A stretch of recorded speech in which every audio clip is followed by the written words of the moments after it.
Masechet Ketubot, Daf Sadi, we begin the 10th perek with a case of a man who has two wives, and each wife or the heirs are arguing over the limited funds that he has if he does not have enough funds to pay for both Ketubot and the inheritances that belong to each. So who gets what?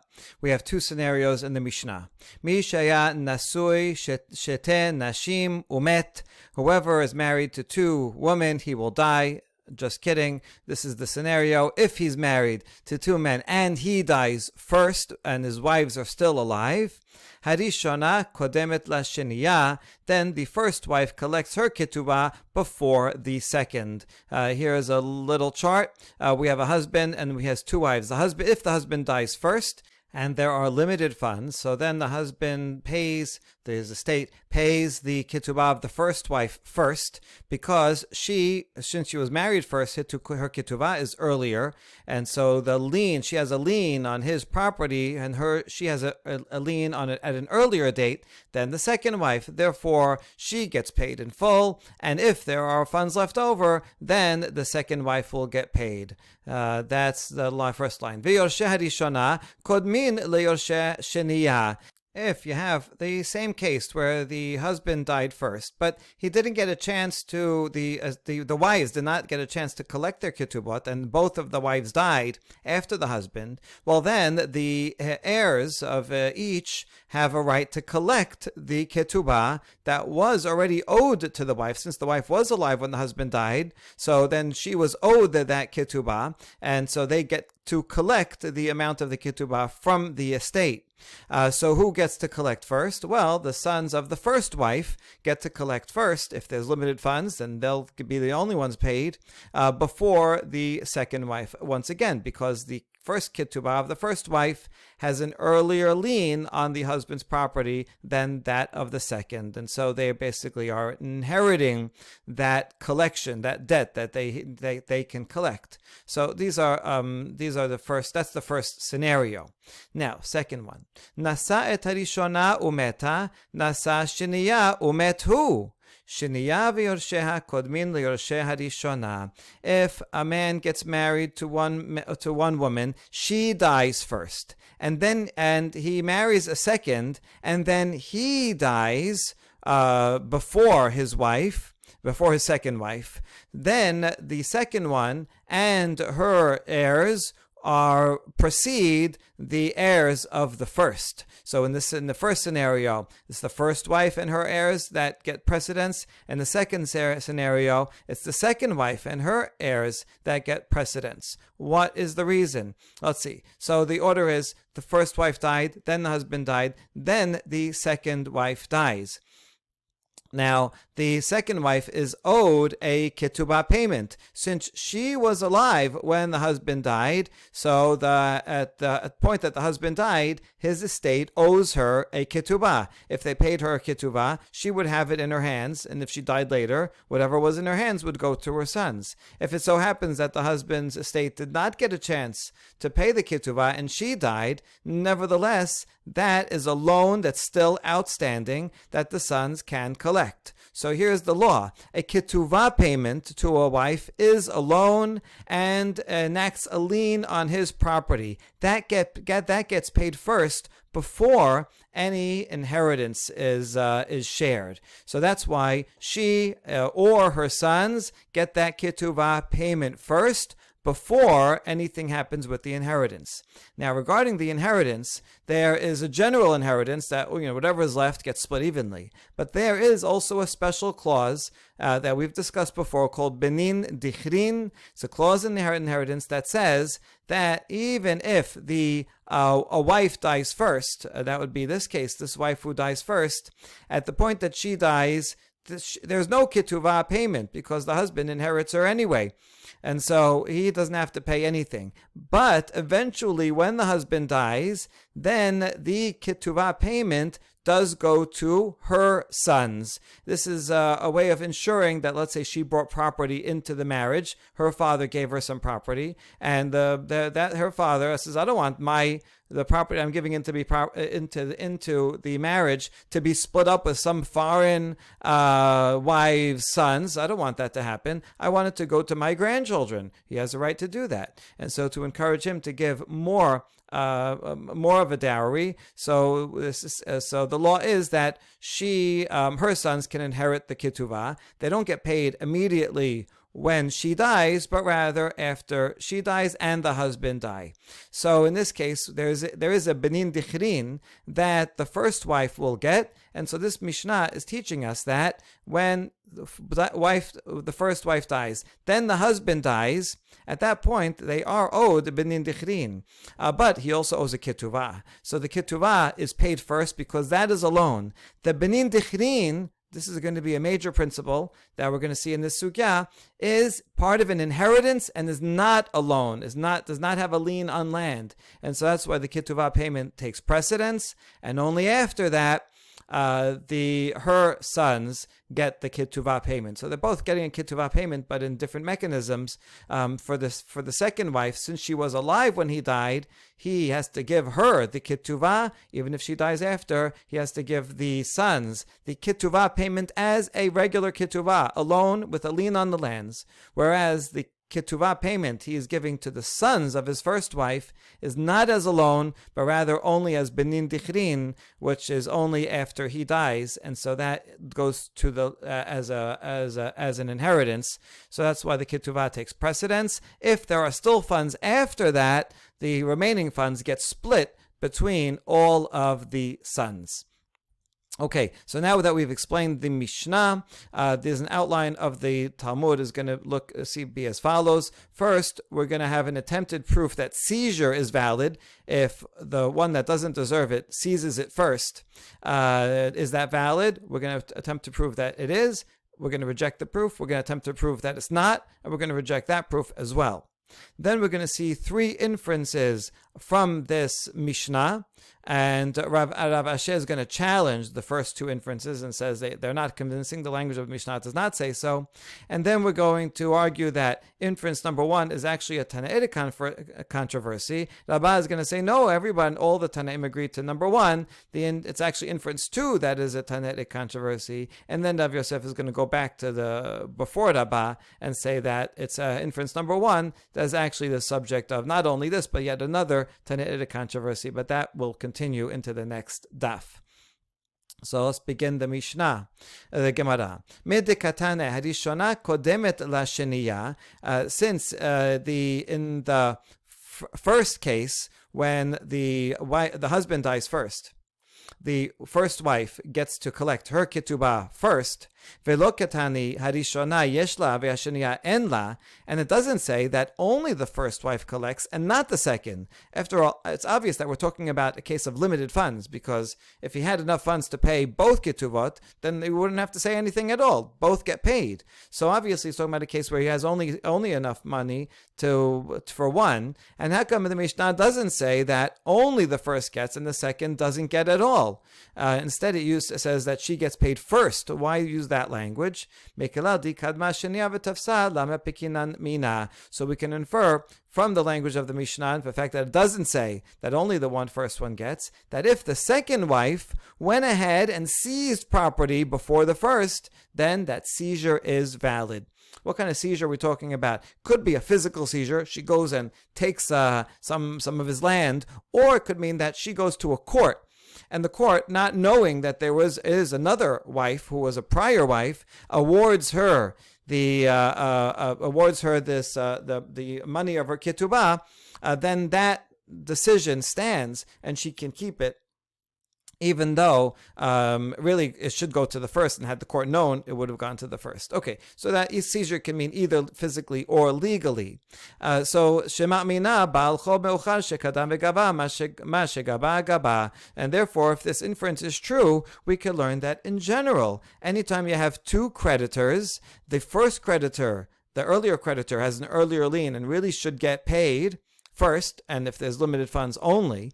But if the second creditor comes and seizes his money first, then that is valid. So that's what we can derive from this.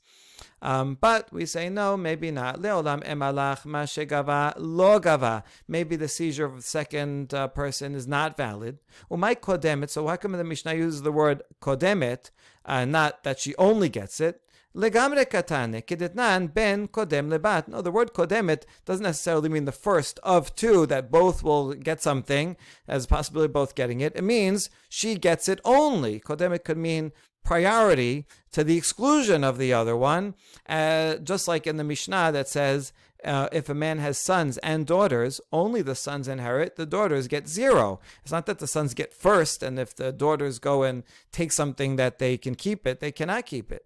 And so the word kodemet can actually mean exclusively. Okay, so that was the first attempt to prove that seizure is valid, but we reject the attempt. And now another version of that discussion with the opposite conclusion. Ika de'amre midelokatani im kadma sheniya v'tafsa en mosi'in miyada. Since the Mishnah does not say that if the second wife comes and seizes her ketubah first, that we do not remove it from her. So the Mishnah, if that was true, the Mishnah should have said it. Doesn't say that.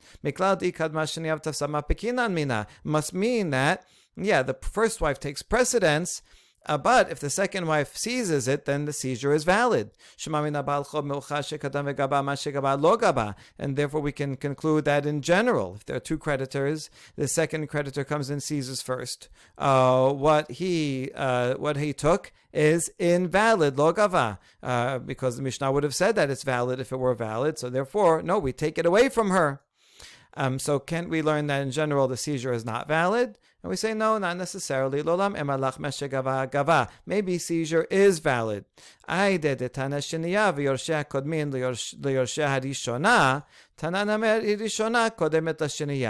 so why didn't it say so if in fact the seizure is valid? Oh, because in the second clause, that does not apply. Seizure would not be valid in the second clause, because in the second clause, when the first wife dies, then the second wife dies, and then first wife dies, then the husband dies, then the second wife dies. In that case, the second wife has a loan. The first wife's sons are only as benin dichrin. And so if in that case the second wife and her sons get priority because that's a loan with a lien on it, if the first wife in that case would seize the property, we would for sure take it away from them.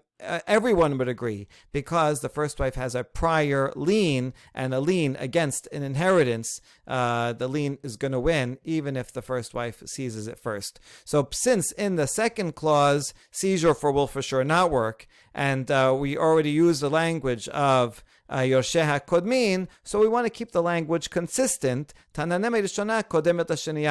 in the first clause, we use the same consistent language, that the first takes priority over the second. Even though, technically, it could very well be that in the first clause, if the second seizes it, it will be valid, but we don't want to have an imbalance in the language of the Mishnah, and so we don't write it as such.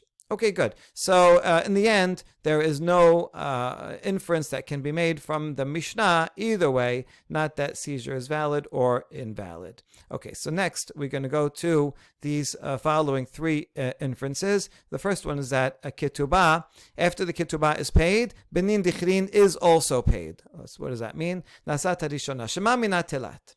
Shema mina achat bechayav ve'achat bemoto. In the second clause, where one wife dies while the husband is alive, then the husband dies, and then the second wife dies after the husband is dead.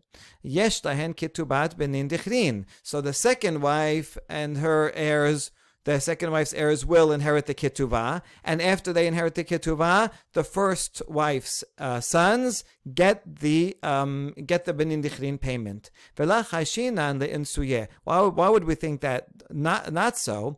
Because it may lead to fighting. Why would it lead to fighting? As follows: the first sons get a ketubah payment as a loan from as a payment of a loan that was due to their mother. So they're not getting that as inheritance. So they might come and claim, hey, listen, we didn't get benin dichrin, so you shouldn't get benin dichrin either, because when the first sons get the benin dichrin payment, that detracts money from the overall inheritance, and whatever's left over, they're going to get half of. So they might come to fight and say, no, you shouldn't get it.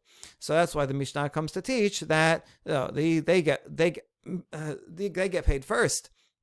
But the sons of the first wife then do get paid their benin dichrin. They still get it, and it is fair because the sons of the second wife, well, they don't get benin dichrin because they're actually getting the ketubah. So both are getting the ketubah payment. So it's actually really only fair that they should get their ketubah payment. It's true they get it as a loan, so they get it first. So that's good for them. And since they got that, the benin dichrin also, they should get their mother's ketubah payment. And so it will not lead. Don't have to worry that it will lead to fighting. Once you see it that way, you see that it is actually fair. They're each getting the ketuvah payment. Okay, how are we inferring that? Mimai mitiketane, since it says in the second clause of the Mishnah, sheniyav yerosheha kodmim liyosher rishona, that the second wife and her heirs get paid first before the heirs of the first. That means that, they get paid first. But if there is leftover money, then certainly the heirs of the first wife will get their benin dichrin. So it's a language of priority, not exclusive payment. Okay, so that's the first inference. Ushma mina, the second one. Ketubah naaset motar lachaverta. The ketubah payment is considered a motar, a surplus. Okay, background to this is that the benin dichrin law is a derabanan law. Because, as we said before, we want to encourage her to bring a big dowry in, and so her father wants to make sure it will go to his grandchildren. That's fine. But it is a derabanan law, and we can't allow a derabanan law to override the basic deoraita law that all sons share in inheritance equally. Therefore, the rabbi said, benin dichrin only applies if, after the payment of benin dichrin, there is something left over in the inheritance that the other sons can share. So that the biblical sharing, even if it's just one dinar, and they can share that dinar, they're doing the biblical inheritance. But if there's insufficient funds to cover the entire benin dichrin plus some surplus, then they don't get the benin dichrin. All the sons will simply share. Okay, so that is the background. Now, how does it apply to this? Let's say after the ketuvah, first in this scenario, she dies, he dies, and she dies. If the ketuvah payment is given to the heirs of the second wife. If the payment would go to the benin dichrin and there will be nothing left over, well, then what? Do we say that, there's no surplus, so sorry, you can't get the benin dichrin inheritance? Or what do we say, and this is what we're going to infer, that the ketuvah payment to the second wife was an amount that was itself, that covers the surplus. That's considered a surplus. And so therefore, even if after the ketuvah payment, there's enough to cover the benin dichrin, but no extra. There's nothing left over after the benin dichrin to the first wife's sons. Nevertheless, they still get the benin dichrin because there was a surplus. The surplus was just given out first. It was given as ketuvah payment to the second wife. So we consider that the surplus. So we can infer from this Mishnah that yes, the ketuvah payment to the second wife is considered sufficient of a surplus, and therefore the first wife's sons can get their benin dichrin, even if there will be nothing left over after that.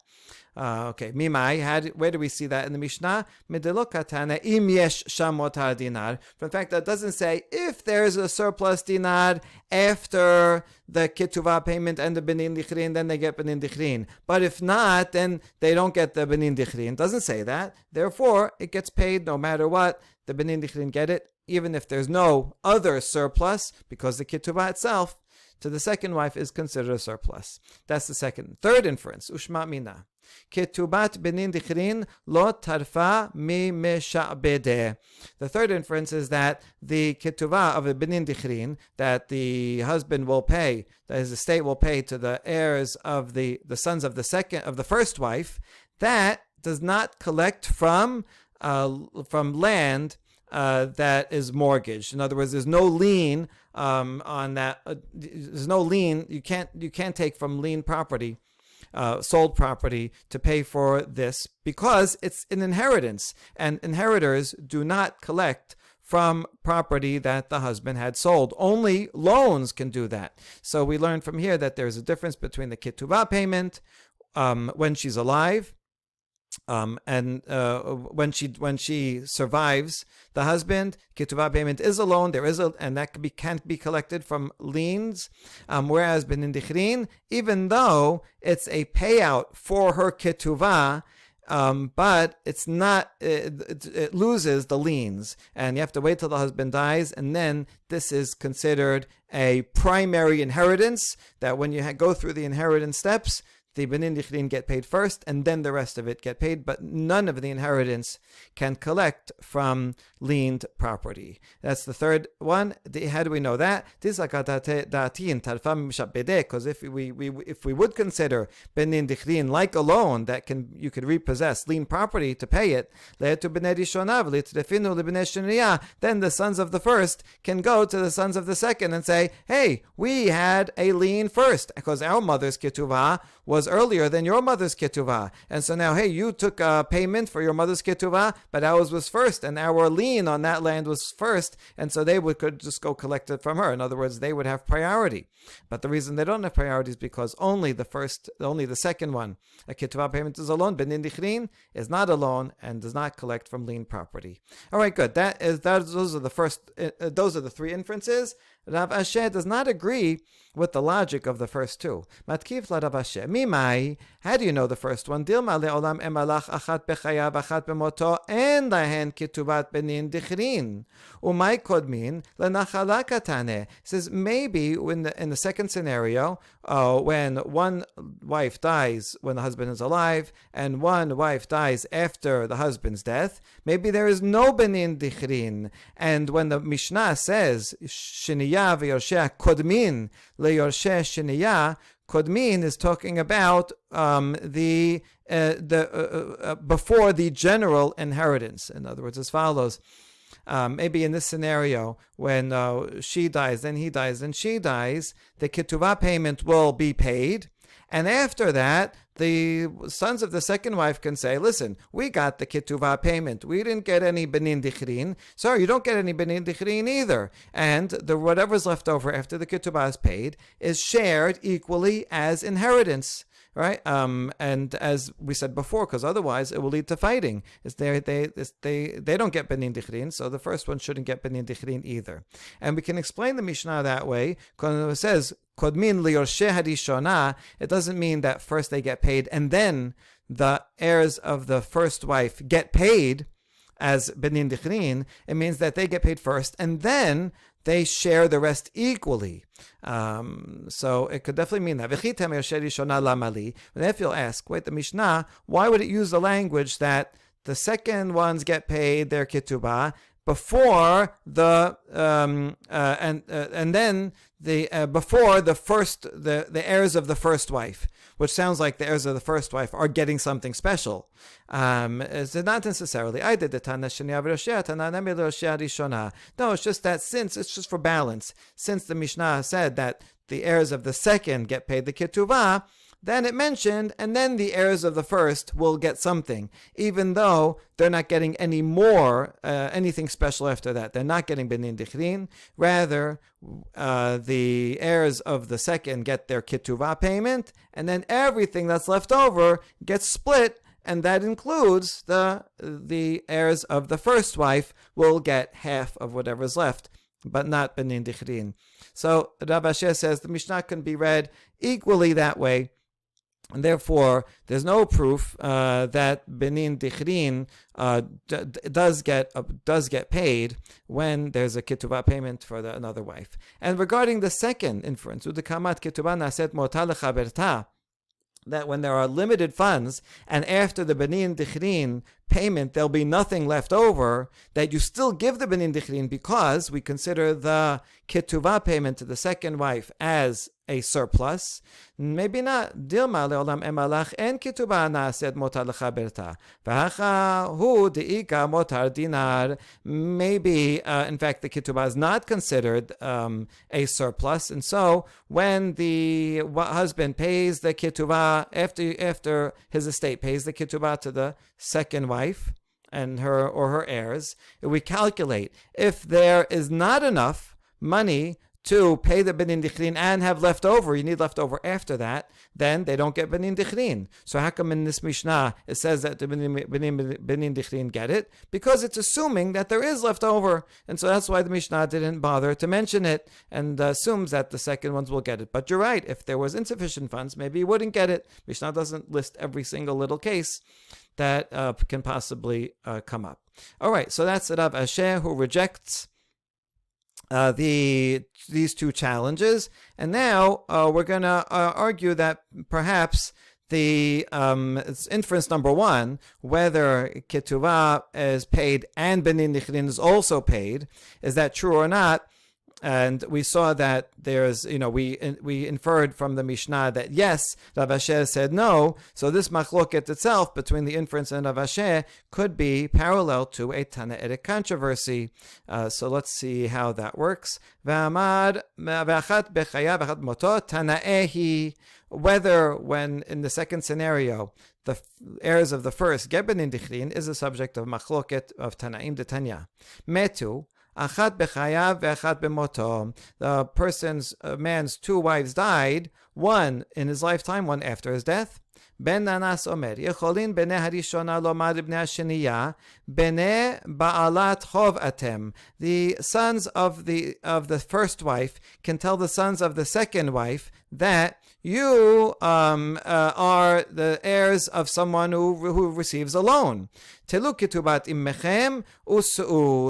So you know what? Take the loan that is due to you from your mother's ketubah and leave the rest of the estate to us, because we're going to collect the benin dichrin. So you see, according to this, to Ben Nanas, there is a benin dichrin. Basically, the sons of the first are recognizing that what can we do? You have this, your mother is owed a ketubah. She died, so you get the ketubah. You have a prior claim. You have a lien. So take it, and then that's it. That's all you're getting is limited funds. And so we'll get the rest of it. And so there is benin dichrin. Otherwise, they wouldn't kick him out, because otherwise the rest of it would be split. So according to Ben Nanas, yes, they get the ketubah, and then everything that's left goes to the first the sons of the first, as benin dichrin. Whereas Rabbi Akiva Omer, kevar kafsa nachala milifne bene harishona v'nafla libne bene hasheniya. Rabbi Akiva says once a husband dies, the inheritance skips over, eludes the sons of the first wife and comes into the possession of the second wife. In other words, that the sons of the second will get their ketuvah payment, because that is a loan, and then that's it. It skips over the benin dichrin, and after the second get the ketuvah payment, the rest of it is split as an inheritance. So it sounds like Rabbi Akiva is saying there is no benin dichrin. So my lab hakami palge mor savar achat bechav achat bemoto yeshem ketovat benin dichrin. It sounds like Ben Nanas is saying that yes, there is benin dichrin, since the first said to the second, take your ketubah and leave, and we're going to take all the rest of it, because they get benin dichrin. Whereas Rabbi Akiva says, in this case, there is no benin dichrin, and they're saying, sorry, you skipped over the first ones, and the ketubah goes to the second, and then they do split everything. No benin dichrin. All right, so that's we try to say, but Amarava ashkachtinu l'rabanan deberav. I found the sages in the school of the Rav is not necessarily Rav, the first generation Amora, because the Rabbah's third generation. The Debe Rav could just mean in the Bet Midrash. So I found the rabbis in Bet Midrash who were sitting and saying, no, that's not the only way to interpret that. We can interpret this machlok between Ben Anas and Akiva, that everyone agrees that the sons of the first do get the benin dichrin. But actually,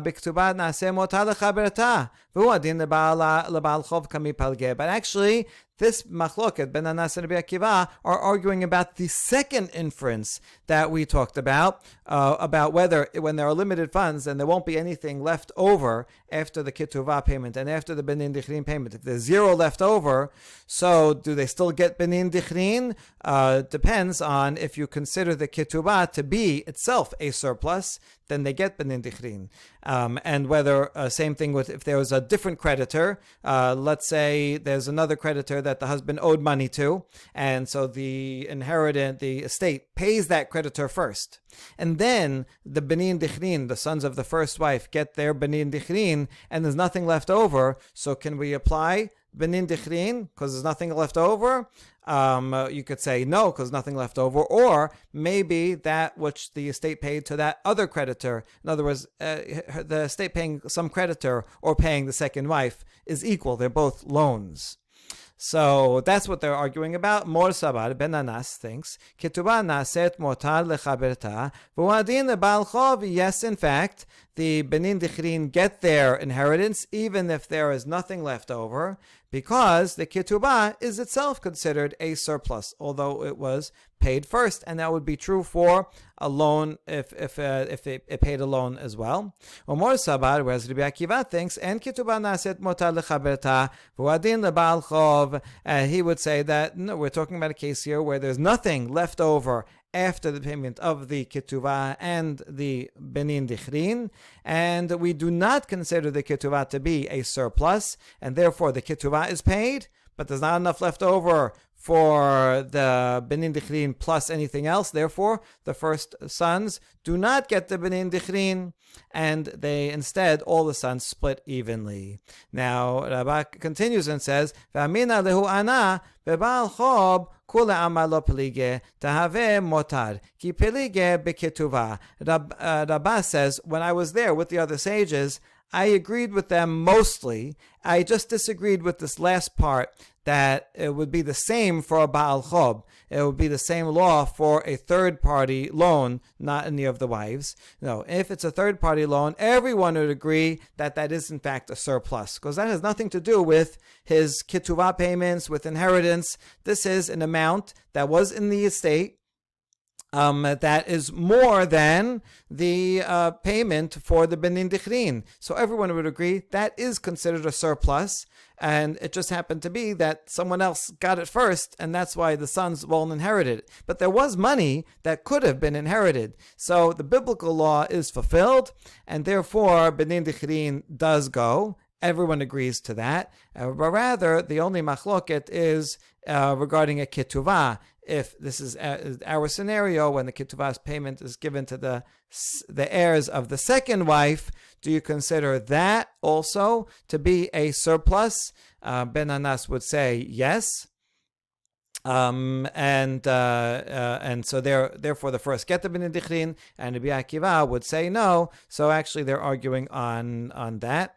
On the second inference. Okay, that was what Rabbah said. Rav Yosef is going to go back to number one, and he's going to add yet another machloket to the mix. And first he's going to reject Rabbah. We'll end with that. Matkif la Rav Yosef. Ihachi Rabbi Akiva omer kevar kafsa nachala im yesh motar dinar mi ba'ele. If Rabbi Akiva was arguing only in a case where there is nothing left over, where it's limited funds, there's no money left over, then he should have said so. Instead of saying, oh, the inheritance eludes the first and goes straight to the second. He missed the main point. The main point is that if and only if there's no money left over, then the first don't get anything, do not get benin dichrin. So therefore, the language of the machloket does not fit with your interpretation, Rabbah.